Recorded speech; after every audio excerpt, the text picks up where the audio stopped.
Vamos aos destaques de hoje. Preso suspeito de participar do ataque a banco em Guaxupé. Teto de boate desaba na República Dominicana e mata mais de 100 pessoas. Cruzeiro joga pela segunda rodada da Sul-Americana com portões fechados. Belo Horizonte tem previsão de céu claro a parcialmente nublado com possibilidade de chuva. Mínima de 13,3 e a máxima prevista de 30 graus. A umidade relativa do ar está em 40%. A Páscoa está chegando e tem uma notícia preocupante. Os ovos de chocolate aumentaram bastante o preço. Os produtos típicos da Páscoa sofreram reajustes esse ano, segundo pesquisa do Instituto de Pesquisas Econômicas, Administrativas e Contábeis de Minas Gerais. O preço médio dos ovos de Páscoa subiu mais de 12% na comparação com o ano passado.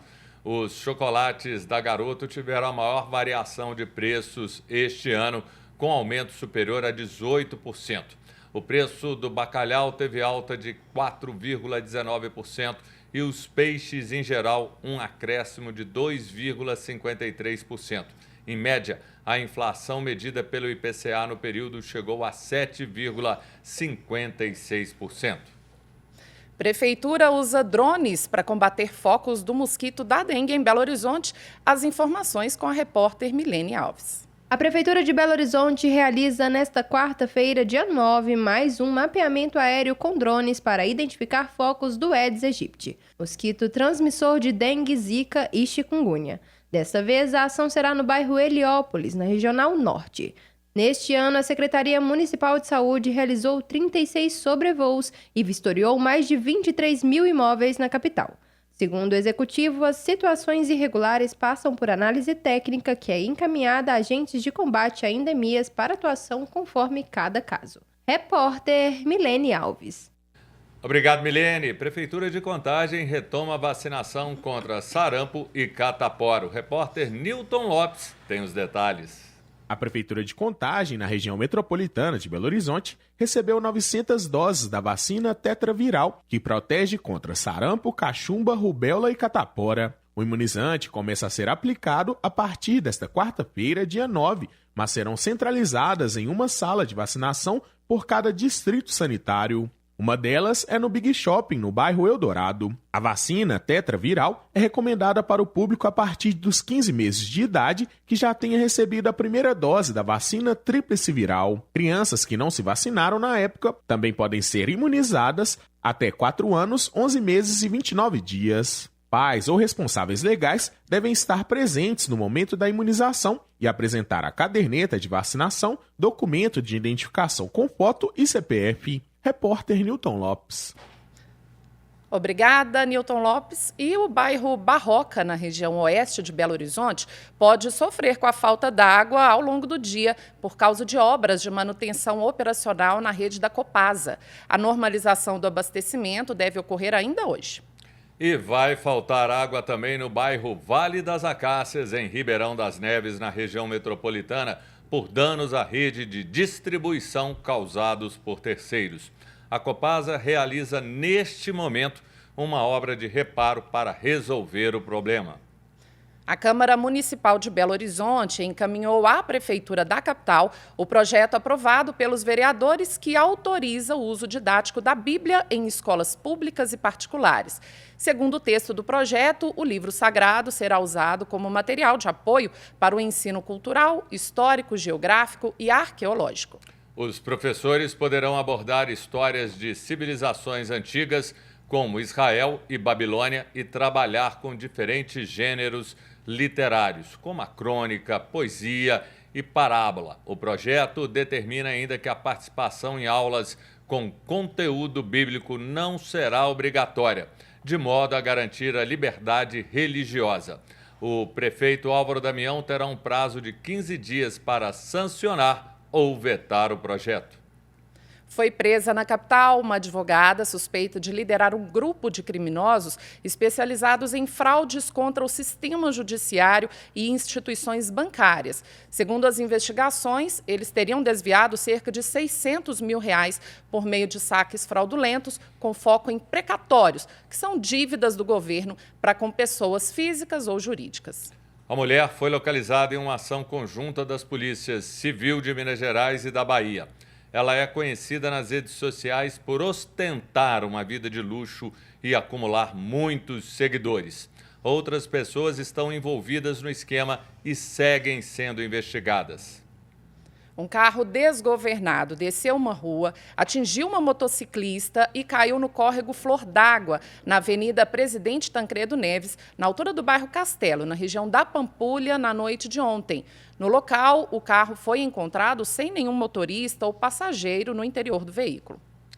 A motorista do veículo, de 31 anos, foi encontrada momentos depois do acidente por militares e não soube dizer o que teria causado a queda.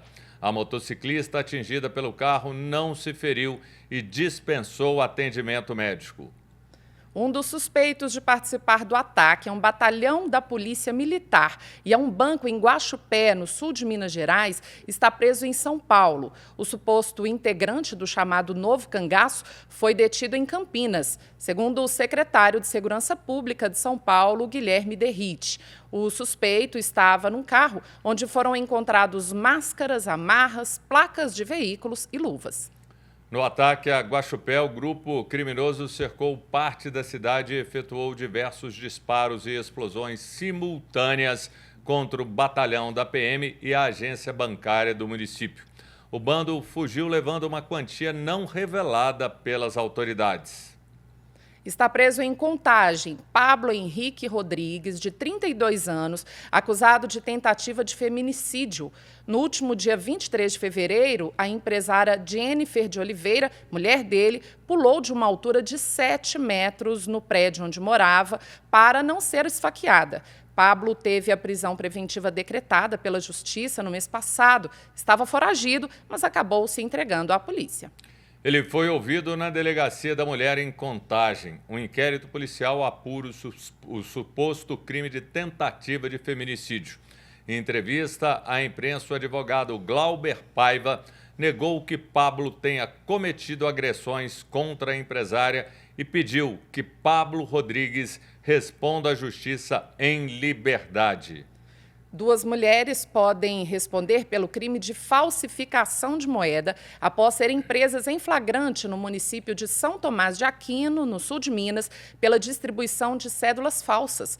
Segundo a Polícia Federal de Divinópolis, na região centro-oeste, as 2 suspeitas receberam 13 encomendas pelo correio, contendo cédulas possivelmente falsas.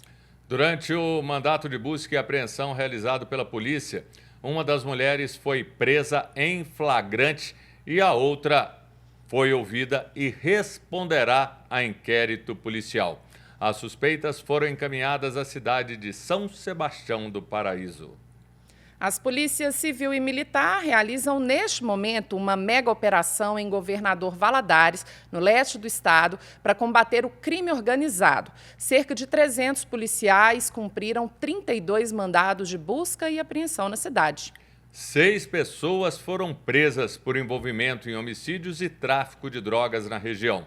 Com elas, foram apreendidos pinos de cocaína e crack. A quadrilha agia em bairros específicos de Valadares, onde moradores eram expulsos de casa pelos traficantes. A operação contou com a ajuda de aeronaves e cães da Polícia Militar. Agora, a repórter Milene Alves volta ao Rede Notícia com informações sobre a Prefeitura de BH, que abre licitação para reformar UPAs. A Prefeitura de Belo Horizonte abriu licitação para obras de reforma e ampliação das UPAs, unidades de pronto atendimento Barreiro e Oeste. A expectativa é deixar os ambientes mais amplos e humanizados para pacientes e trabalhadores. Ainda segundo o Executivo Municipal, estão previstas modernizações em espaços para radiografia, assistência pediátrica, laboratório de exames e leitos de observação. O valor total estimado para as obras é de cerca de 25 milhões e meio de reais. Atualmente, a UPA Barreiro tem capacidade de realizar mais de 9.000 atendimentos por mês e a UPA Oeste cerca de 8.000 atendimentos. Depois das obras, a expectativa é que a assistência prestada seja ampliada para mais de 10.000 atendimentos em cada uma das unidades. Empresas interessadas têm até 7 de maio para enviarem propostas à Prefeitura. Detalhes no site pph.gov.br. Repórter Milene Alves. Obrigado, Milene. No próximo bloco, Cruzeiro joga hoje à noite pela Sul-Americana no Mineirão com portões fechados. E na República Dominicana, teto de boate desaba e deixa mais de 100 mortos. 12:15.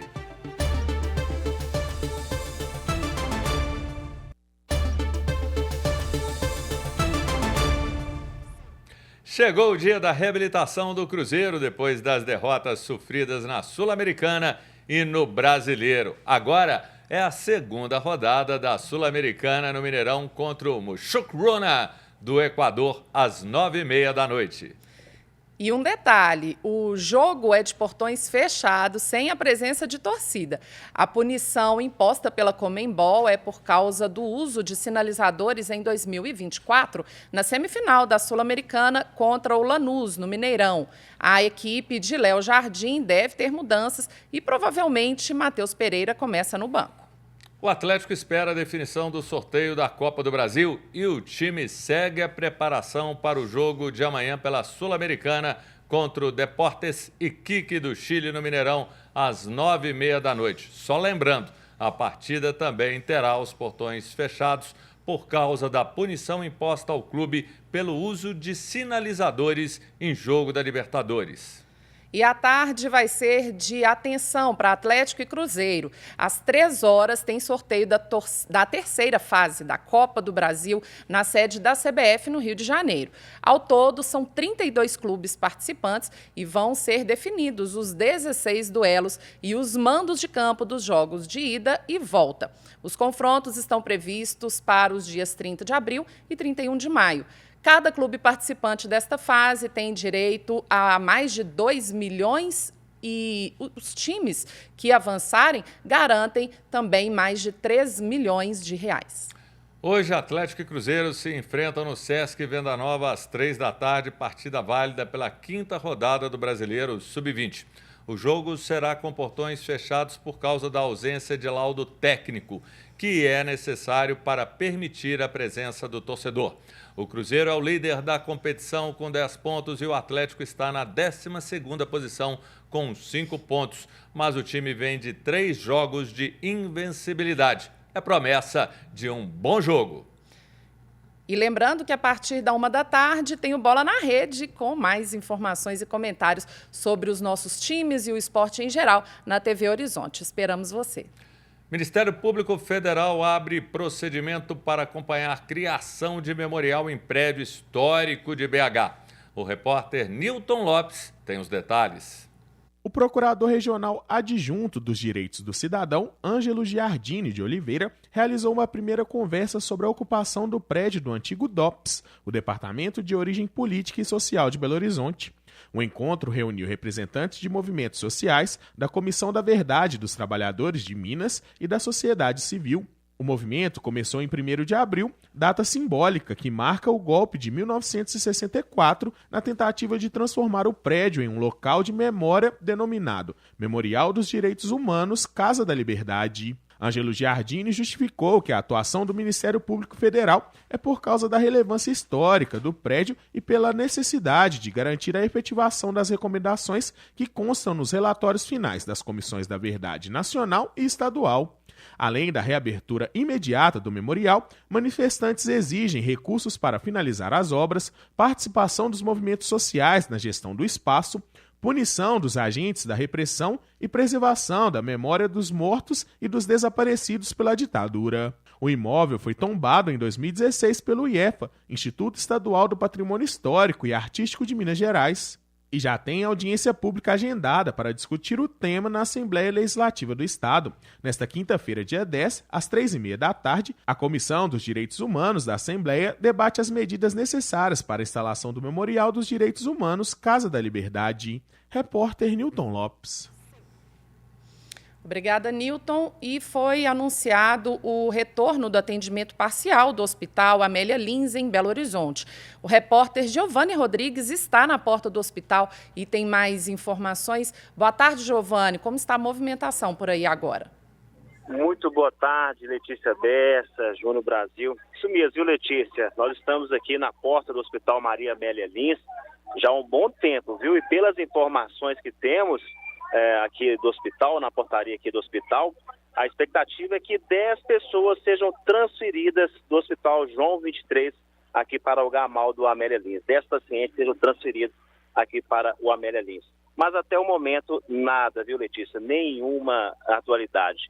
Olha, de acordo com os funcionários, o quarto andar ele está prontinho para receber os pacientes, mas o sistema de internação ele continua bloqueado, ou seja, o SIG, que é o sistema de internação, que contém cadastros dos pacientes que vão passar por alguma cirurgia, ele está direcionando esses pacientes para outros hospitais da rede pública, como o Hospital da Baleia e também o Santa Casa. E uma outra informação que nós tivemos aqui é o seguinte, é que o Hospital João 23, ele está superlotado.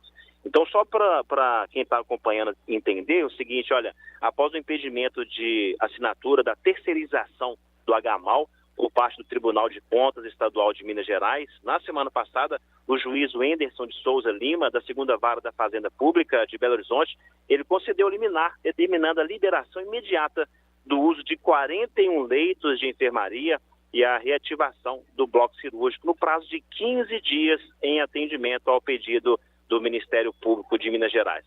Para viabilizar essa reabertura, os servidores transferidos para o hospital do João 23, né, eles devem retomar para o HMAL aqui do Amélia Lins. Mas até o momento, nenhuma novidade aqui no hospital. É com vocês aí no estúdio. Obrigado, Giovanni. Equipes de socorristas tentam resgatar cerca de 100 vítimas nos escombros de uma boate que desabou em Santo Domingo, capital da República Dominicana.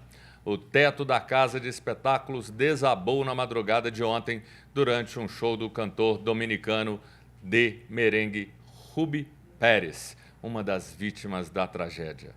155 pessoas ficaram feridas e pelo menos 113 morreram, entre elas uma governadora de estado e 2 jogadores de beisebol.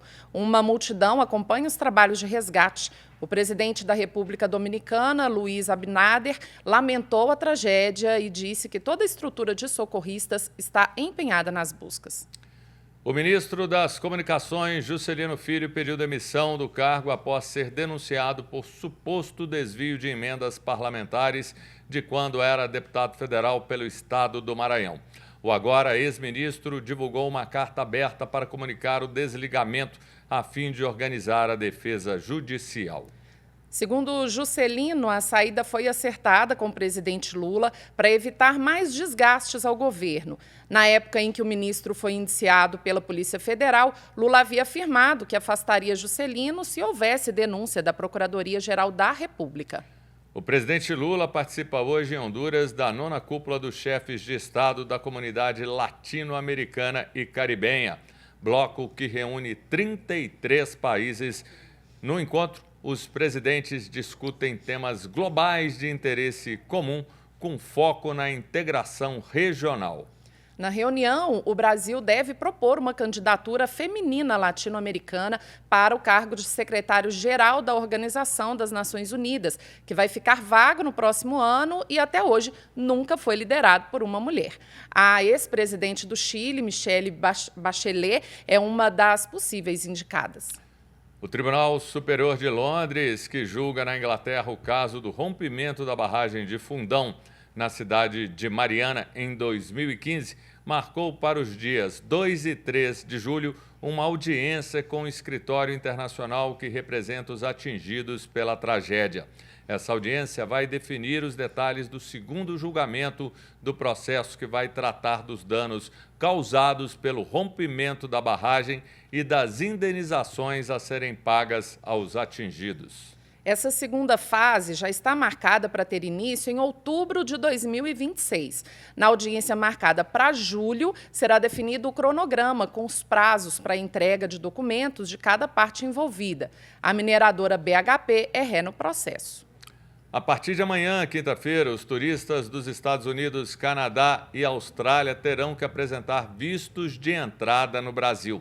A retomada da exigência foi determinada pelo governo federal com base no princípio da reciprocidade, já que o visto é exigido dos brasileiros que viajam para esses países.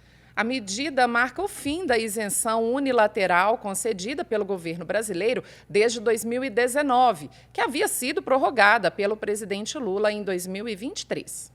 A guerra comercial entre a China e os Estados Unidos ganhou novos capítulos agora de manhã. Em represália, a tarifa de 104% para importação de produtos chineses pelos Estados Unidos, o governo de Pequim anunciou uma sobretaxa de 84% para a entrada de produtos norte-americanos no país asiático. Antes do anúncio chinês, o presidente Donald Trump havia dito que a China sempre passou a perna nos americanos e que agora é a vez do troco. Enquanto os dois gigantes econômicos elevam a tensão diplomática, a União Europeia também anunciou retaliação aos Estados Unidos com uma sobretaxa de 25% aos produtos norte-americanos. A medida entra em vigor na próxima semana. Termina a primeira parte do Rede Notícia, agora você fica com a segunda parte com o presidente do Sebrae MG e da CDL-BH, Marcelo de Souza Silva. E você, Letícia, deu um show aqui na bancada, brilhou. Obrigada, Júnior. Acompanhe aí as nossas redes sociais no Instagram, @TV Horizonte Oficial e @Rádio América Oficial. Até amanhã. Até amanhã.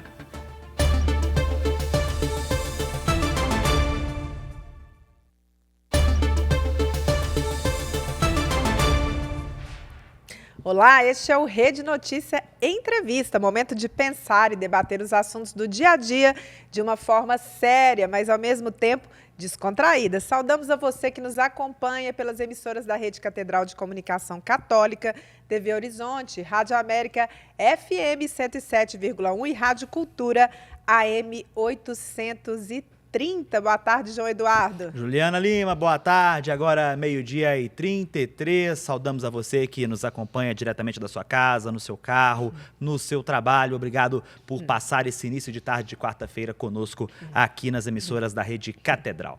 Juliana, nós vamos falar daqui a pouquinho com o presidente da Câmara de Dirigentes Lojistas de Belo Horizonte e também do Sebrae MG, que é o Serviço, Brasileiro de Micro e Pequenas Empresas. A gente vai falar sobre o comércio de Minas Gerais e o comércio de Belo Horizonte e também a expectativa aí com o novo governo, aqui do município, da prefeitura de Álvaro Damião, que tomou posse aí na semana passada. Nós vamos chamar já o Marcelo, que tá ok? Marcelo Souza Silva, seja bem-vindo, boa tarde.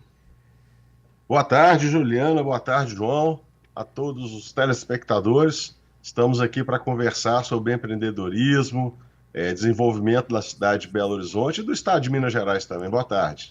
Ô Marcelo, um prazer recebê-lo aqui no Rede Notícia. Vamos começar falando, Marcelo, sobre essas perspectivas novas agora com o prefeito Álvaro Damião. Isso muda alguma coisa para o comércio? Como é que vocês receberam essa notícia? Obviamente de uma maneira triste, Perdemos o prefeito Fuad Noman, mas agora recomeçamos uma história aqui na cidade de Belo Horizonte e o comércio certamente também tem muitos planos para isso, Sim, infelizmente, o nosso ex-prefeito, saudoso prefeito Fuad Noman não suportou, o tratamento da sua doença e as consequências e faleceu, e a gente tinha um excelente relacionamento. O Fuad era um grande amigo, uma pessoa que dedicou, um cidadão comum, O Fuad tinha uma característica diferente. Ele era um cidadão comum igual nós, que dedicou parte de sua vida, parte do seu trabalho à gestão pública, e fez muito bem, fez com muito respeito, com muito caráter. Então a gente vai sentir muita saudade e deixou alguns legados, que eu acho que o Damião, o Álvaro Damião, o novo prefeito já empossado, deixou isso claro, que vai seguir algumas diretrizes, algumas premissas, que o prefeito Fuad fez, executou e deixou na sua gestão, e a gente está vendo com bons olhos, uma expectativa muito positiva, o Damião chegando, já tive com ele várias vezes, né, e conversando sobre assuntos importantes para Belo Horizonte, lembrando a ele que 72% do PIB de Belo Horizonte vem do comércio e serviços, do setor de comércio e serviços, 80% dos empregos são desses setores também. Então, lembrando a ele que é muito importante termos ações de ambiente favorável de negócio em Belo Horizonte, para que a gente continue aí gerando emprego, melhorando a renda das pessoas e buscando o propósito da CDL-BH, que é fazer de Belo Horizonte a melhor cidade para se empreender e viver. Marcelo, eu já conversei com você outras vezes sobre esse assunto, mas acho que é muito relevante nós voltarmos agora a falarmos sobre a requalificação do centro aqui da capital. A gente sabe que a CDL, também o Sebrae, eles encamparam muito essa luta de requalificar a região central de Belo Horizonte, que a gente sabe que ficou semi-abandonada ao longo dos últimos anos, principalmente. A gente passa pela Avenida Afonso Pena, pela Rua dos Tupis, os quarteirões fechados, às vezes a gente fica até com medo de passar. E a gente sabe que os comerciantes foram os que mais sofreram por conta desse abandono. Como é que a CDL, quero dizer também, inclusive o próprio Sebrae, que é a entidade que você representa de forma tão vistosa, como que as entidades estão vendo essa requalificação do centro de Belo Horizonte? Está dando certo essa iniciativa da Prefeitura? Tem muito a se fazer? Bom, João, tem muito a se fazer. Vou começar pela sua frase final aí, tem muito a se fazer. É uma cidade grande, Belo Horizonte, é uma metrópole, né, que agrega aí pessoas e movimentos de toda a nossa região metropolitana, de todo o estado. E nós temos que ter um conjunto de esforços para que a gente consiga requalificar o nosso centro, o nosso hipercentro. Começando aí, né, lembrando a todos que não só pela parte cultural da história de Belo Horizonte, mas o centro da cidade, o nosso hipercentro, tem uma infraestrutura já implantada, né, porque a cidade cresceu no entorno do centro. Então, infraestrutura de saneamento, de energia, de vários outros, né, atendimento médico, todos esses aspectos e vários outros já tem ali a sua consolidação no centro da cidade. E a gente precisa sim, né? O comércio perdeu muito, essa descentralização foi ocorrendo com o crescimento da cidade, a potencialização de outros bairros. A CDL mapeia cerca de 30 30 centros comerciais já bem ativos em toda a nossa cidade, descentralizados. É isso. O fator primordial é a mobilidade, né? A mobilidade atrapalha muito o ir e vir das pessoas, a não facilitação desse ir e vir, ela faz com que as pessoas comprem e fiquem perto das suas residências ou dos seus trabalhos. Mas tanto o Sebrae quanto a CDL estão fazendo esse trabalho junto com o poder público e junto com outras entidades de requalificação e que precisa, né? O centro da cidade, ele tem essa pujança no comércio, no serviço, na oferta de serviços também necessários para o cidadão. Então a gente está, o mais recente agora, nós identificamos que o Café Nice, né, um ponto tradicional de Belo Horizonte, mais de 60 anos, né, a CDL está fazendo 65 anos, muito mais de 60 anos, o Café Nice recebendo ali pessoas no centro ali, bate-papo político, bate-papo do dia a dia do cidadão, falou que ia fechar, né? Ia fechar o Café Nice. Nós estamos juntos no projeto, nós não vamos deixar o Café Nice fechar, pelo contrário, nós vamos usar esse movimento que estamos fazendo com o Café Nice, de transformação do Café Nice, para ser um grande impulsionador da transformação no centro da cidade também, de outros estabelecimentos e de todo o ambiente. Então precisamos tratar ali iluminação, precisamos tratar iluminação pública, né? Nós estamos chegando com os LEDs, temos que ter muito cuidado nessa discussão. Não é o LED que vai transformar a vida do centro da cidade, ele é um componente de várias outras ações que são necessárias fazer. A limpeza urbana, então estamos também tratando a questão das lixeiras, da educação com a limpeza urbana, as calçadas, né? Então, assim, são vários aspectos, estacionamentos, me desculpa, são vários aspectos em que a gente tem que trabalhar juntos, né? O poder público com a sociedade civil organizada, para que a gente requalifique o hipercentro de Belo Horizonte, e nós vamos conseguir. Eu não citei aqui que todo mundo deve estar, na cabeça de todo mundo deve estar passando, um morador em situação de rua também é um aspecto importante para a gente fazer, primeiro porque a gente tem certeza absoluta que não é digno de ninguém morar ou ficar na rua. Então a gente precisa achar essa solução, cuidar dessas pessoas, dar um encaminhamento bem qualificado para que elas também tenham o seu destino mudado, né? Suas vidas mudadas, para que possam também seguir seu caminho. E aí sim a gente ter esse centro da cidade pujante e funcionando ali, talvez 24 horas, oferta de serviço para quem mora, né? Precisamos levar moradores para o centro da cidade, para quem mora e para quem trabalha e tem seus empreendimentos ali naquela região. Ô Marcelo, a pandemia mudou vários dos nossos hábitos, né? Inclusive os hábitos de compra também. As pessoas passaram a comprar mais nesse universo virtual, né? Isso se manteve e tem crescido demais. Qual que é o desafio, Marcelo, do comerciante atual que tem loja física? E mesmo assim, como é que ele pode aproveitar essa onda também do comércio virtual e ampliar os seus negócios? Bom, a gente sempre falou que o processo de venda não é só a pessoa entrar na loja, comprar e ir embora, né? Tem os pagamentos, tem o recebimento, tem a fidelização desse cliente, você tem o retorno desse cliente, você tem ofertas que você pode fazer para esse cliente constantemente. Então, a venda é uma ação muito ampla. Hoje a gente, com a tecnologia chegou, a inovação, né, a inteligência artificial, a gente vê ofertas chegando no smartphone das pessoas o tempo todo, mas tem uma característica aqui, Juliana, principalmente do mineiro, do Belo Horizontino, é que eles preferem comprar, fechar a compra, né, na loja. Pesquisas mostram isso, as pessoas, o consumidor Belo Horizontino mineiro, ele pesquisa muito na internet, está fazendo compra por esse canal também, a compra é crescente, mas a preferência é de fechar essa compra no estabelecimento físico, porque ele quer ver o produto, quer experimentar o produto, ele quer fazer uma embalagem para levar esse produto se for um presente diferenciado. Então, a venda da internet é uma venda, ou digital, ela é uma venda muito fria. E o Belo Horizontino mineiro, ele prefere essa compra, ele que compra esses produtos de maneira mais conversando, e aí é uma grande oportunidade, né, dos comerciantes, dos prestadores de serviços fazer essa venda, ampliar essa venda, né, fazer essa venda com qualidade e ampliar também, mostrando outros produtos.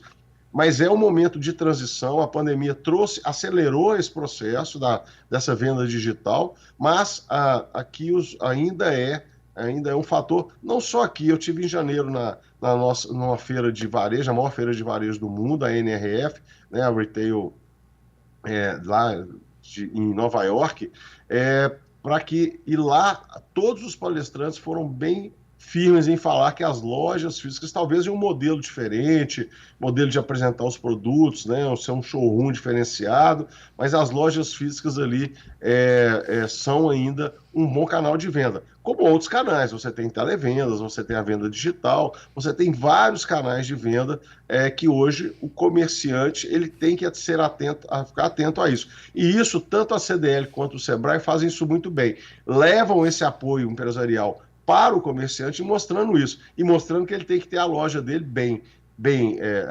iluminada, ele tem que ter um layout de loja onde ele atraia o consumidor de uma maneira diferenciada, ele pode fazer promoções de alguns produtos que estão ali no estoque há mais tempo e que é um chamativo para que o consumidor entre no seu estabelecimento e veja outros produtos que ele pode fazer, e o pós-venda. Esse é fundamental, né? Depois que ele fez a venda, ele ter os dados do cliente, saber usar esses dados do cliente para efetivar mais vendas e para propagar o seu estabelecimento, que esse cliente, sendo bem atendido, fazendo uma compra boa, com meio de pagamento diferenciado, produtos diversos, ele vai propagar, ele pode ser um bom propagador daquele estabelecimento ali. Muito bem, nós estamos ouvindo o Marcelo Souza e Silva, presidente da Câmara de Dirigentes Lojistas de Belo Horizonte e do Sebrae Minas. Marcelo, nós vamos para o intervalo, daqui a pouquinho a gente vai voltar. Na volta eu quero perguntar para você o desafio dos empreendedores mineiros e a relação aí do Sebrae com o governo Zema. Daqui a pouquinho a gente volta.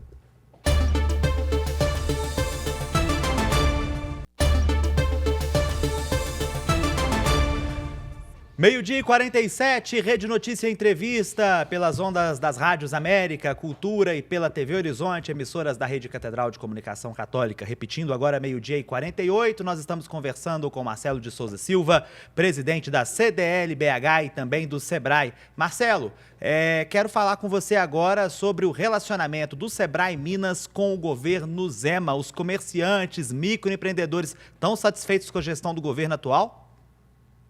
Sim, essa é a nossa visão, né, e nossa constatação.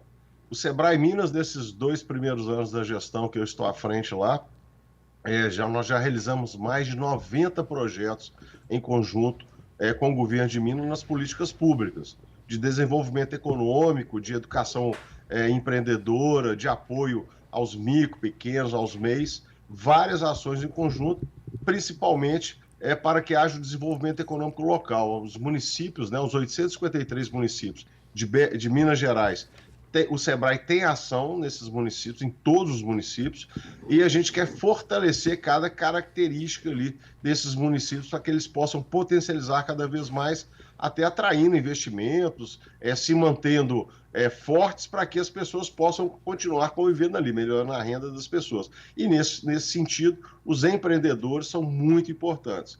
Mas o Sebrae faz esses trabalhos com o governo desse governo atual, do governo do Estado, né, o governador Zema, o vice-governador Matheus Simões, são muito próximos dos trabalhos realizados. Então, nós temos trabalhos realizados com todas as secretarias, com os agentes de segurança, Polícia Militar, Civil, Bombeiros, com todos os órgãos do governo, e a gente tem sim, né, o governo de Minas, o Sebrae apoiou muito essas ações de atração de mais de 450 bilhões de investimentos para Minas Gerais.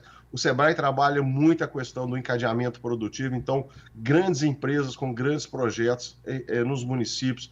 O Sebrae apoia e trabalha com essas grandes empresas para identificar os impactos, né, que vão ser causados ali, os impactos econômicos e financeiros, e as necessidades, fornecedores para essas grandes empresas, quais serviços não tem ali na cidade ou até na região em que elas estão se implantando ou estão ampliando a sua produção, o que a gente pode fazer junto, vários outros aspectos, a lei da liberdade econômica. Se eu ficar aqui, nós vamos falar a tarde toda sobre projetos, mas foi um combinado que quando eu assumi a presidência do Sebrae, o governador Romeu Zema esteve no Sebrae e nós combinamos isso. Nós unimos os esforços para que a gente pudesse otimizar a utilização de recursos humanos e recursos financeiros e sermos mais efetivos. E isso, nesses 2 anos, todos os números do Sebrae e também do governo de Minas mostram que nós estamos sendo mais efetivos nessas políticas públicas de desenvolvimento econômico e, consequentemente, desenvolvimento social. Ô Marcelo, se a relação com o governo está boa, então eu gostaria que você respondesse. Qual é o maior desafio do empreendedor mineiro? Olha, Juliana, primeiro o seguinte, voltando para dentro do seu negócio, o empreendedor ele tem que se capacitar, é uma dificuldade enorme. Os empreendedores não disponibilizam tempo para capacitação, para se aprimorarem na gestão do seu negócio e para planejar. Esses 3 pontos são fundamentais. Ele conhecer do seu negócio, não deixar o seu negócio misturar com sua vida pessoal, que acontece muito, é normal de acontecer, mas não pode deixar isso acontecer. Quando ele tem uma capacitação mais aprimorada, ele cuida disso com muito mais qualidade. E ele tem que planejar. O planejamento envolve vários aspectos, que é observar o que o mercado está acontecendo no segmento que ele está atuando. Ele tem que se relacionar, ele tem que buscar novas alternativas de redução de custo, ampliação do seu mercado. Então, assim, esses 3 pontos, né? Agora, quando a gente vai para fora do estabelecimento, ele tem que ajudar sim a escolher bons gestores públicos municipais, bons gestores estaduais e bons gestores federais. Ele tem que participar da vida política, né, do dia a dia da sua cidade, do seu estado, do seu país. Porque é essa vida política que vai impactar em várias coisas que são distantes dele, mas que vai trazer impacto ou positivo ou negativo no dia a dia do seu negócio ali, sua vida também, mas vamos falar dos negócios. Então ele tem que participar também, mesmo que seja de forma discreta, mesmo que seja na mobilização, dando sua opinião, né? E é isso. Eu falo muito que o empreendedor hoje, ele já participa. O ESG, né, que todos são preocupados, o empreendedor já faz isso. né? Ele, quando tem na sua loja, no seu estabelecimento, energia fotovoltaica, ele já está ajudando o meio ambiente. Quando ele participa ali da limpeza da sua porta, do seu quarteirão, ele adota uma praça, ajuda a adotar uma praça ali perto do seu ambiente, ele está fazendo essa governança aí, né, trabalhando nessa governança. Então, são vários aspectos. Quando ele cuida da gestão da sua loja, gerando mais emprego, ampliando o seu negócio, ele também traz essa governança de maneira mais ampla. Então, a gente sabe que o micro, pequeno, tem as suas dificuldades, mas são pessoas que têm que voltar para o seu negócio, mas não esquecer nesse ambiente interno. E hoje, um desafio grande que a gente está vendo é a inflação, principalmente de alimentos, né? Também os juros altos. Os juros altos hoje é um problema sério porque dificulta ao consumidor buscar esse crédito e, consequentemente, o inverso, né? O lojista dar o crédito, né? O crédito fica mais caro. Então, o que nós precisamos é dessa equalização. A gente precisa de uma gestão pública eficiente, com equilíbrio fiscal, para que a gente consiga ter os nossos números, essa projeção de PIB, essa projeção da economia cada vez mais melhorada. Muito bem, Marcelo, nós temos 3 minutos antes de encerrar. Eu e a Juliana, a gente estava olhando aqui um por outro da quantidade de perguntas que nós temos para fazer para você. Toda vez que a gente te entrevista, é sempre assim, são muitas pautas importantes e que interessam, né, ao nosso público. Então, eu estou rabiscando aqui o meu papelim, né, como a gente fala, papelim, né? Estou rabiscando aqui o papelim sobre o que é mais importante. E eu acho que o principal assunto agora que está pipocando aqui nas nossas redes sociais, quem nos escuta em casa também está se perguntando, é como os empresários aqui de Minas Gerais estão enxergando esse desejo do governo de Minas de privatizar CEMIG, Copasa, Codemig e algumas empresas. Como que você e como que as entidades, a CDL e o SEBRAE enxergam essas propostas de privatização? Isso vai ser bom para Minas? Sim, na nossa visão, sim. Eu, como gestor máximo aqui da CDL, do SEBRAE, também presidente do conselho e responsável por várias entidades lá, a gente vê com bons olhos essa privatização. A gente acha que pode potencializar ainda mais entraves que acontecem no dia a dia, burocracia excessiva, formato de pessoas que trabalham, eles vão ganhar com isso uma qualidade muito grande e vão poder desenvolver e trazer esse desenvolvimento. A gente viu isso com as telefônicas, né? A gente viu muita opção sendo criada, o mercado se ajustando com isso. Agora, é óbvio que não é do dia para a noite, de forma abrupta, para fazer isso. Tem que ter toda uma sequência. E o governo, né, por necessidades também, precisa fazer isso para receber algum valor, aplicar isso fazer isso em aplicação de melhoria de serviços para a população, mas também quitar um pouco dessa dívida. Ô, então, Marcelo, só te interromper um pouquinho, que eu acho que a gente não pode deixar de falar sobre esse assunto, mesmo que rapidinho. A gente está vivendo esse momento e o comércio sofrendo com a falta de trabalhadores para trabalhar e estamos nessa discussão da escala 6x1. Sim. Na sua opinião, não é possível nem a gente continuar discutindo, pensar numa proposta de escala? Não, eu acho que é possível, Juliana, mas assim, a escala 6x1, ela é um tema muito delicado. O Brasil precisa de produtividade. A gente precisa de produtividade. Então, as pessoas têm que observar isso. Neste momento, é o início de uma discussão saudável, é correto isso, mas essa aplicação de 6x1, 5x2, 4x3, isso é uma discussão que a gente tem que aprofundar, é o que nós estamos propondo. As entidades estão fazendo um encontro agora, semana que vem, né? A gente está começando a se inteirar, a envolver mais pessoas nessa discussão, porque nós precisamos. Quando eu falo do propósito da CDL, fazer de BH a melhor cidade para se empreender e viver, a gente pensa nas pessoas, a gente não deixa de pensar nas pessoas.